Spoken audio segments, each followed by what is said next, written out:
Genesis Kapitulo 2 versikulo 1 hanggang 25, ang dating Biblia. At naiari ang langit at ang lupa, at ang lahat na natatanaw sa mga iyon. At ng ikapitong araw ay naiari ng Diyos ang kanyang gawang ginawa, at nagpahinga ng ikapitong araw sa madlang gawa niyang ginawa. At binasbasa ng Diyos ang ikapitong araw at kanyang ipinangilin, sapagkat siyang ipinagpahinga ng Diyos sa madlang gawang kanyang nilikha at ginawa. Ito ang pinangyarihan ng langit at ng lupa, nang likhain noong araw, na gawin ng Panginoong Diyos ang lupa't langit. At wala pa sa lupang kahoy sa parang, at wala pang anumang pananim na tumutubo sa parang, sapagkat hindi pa pinauulanan ng Panginoong Diyos ang lupa, at wala pang taong magbukid ng lupa. Ngunit may isang ulap na napaitaas buhat sa lupa at dinilig ang buong ibabaw ng lupa. At nilalang ng Panginoong Diyos ang tao sa alabok ng lupa, at hinangahan ang kanyang mga butas ng ilong ng hininga ng buhay, at ang tao ay naging kaluluwang buhay. At naglagay ang Panginoong Diyos ng isang halamanan sa Eden, sa dakong silanganan, at inilagay niya roon ang taong kanyang nilalang.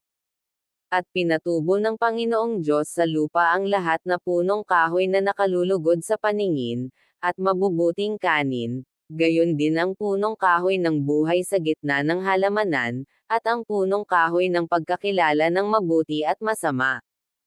At may isang ilog na lumabas sa Eden na dumilig sa halamanan, at mula ro'y na bahagi at nag-apat na sanga.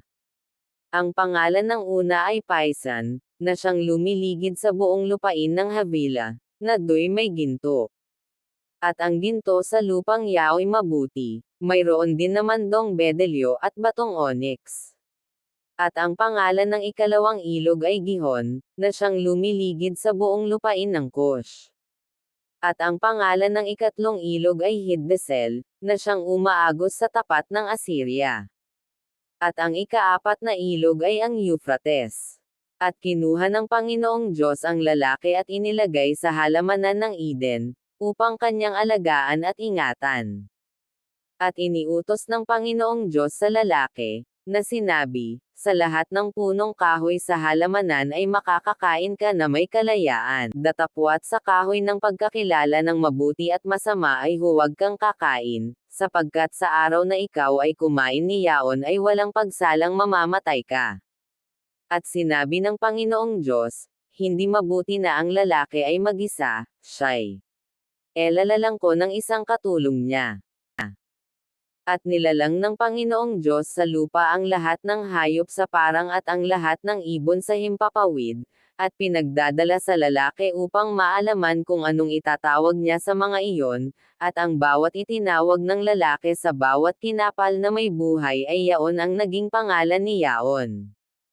At pinanganlan ng lalaki ang lahat ng mga hayop, at ang mga ibon sa himpapawid, at ang bawat ganid sa parang, datapwat sa lalaki ay walang nasumpungang maging katulong niya.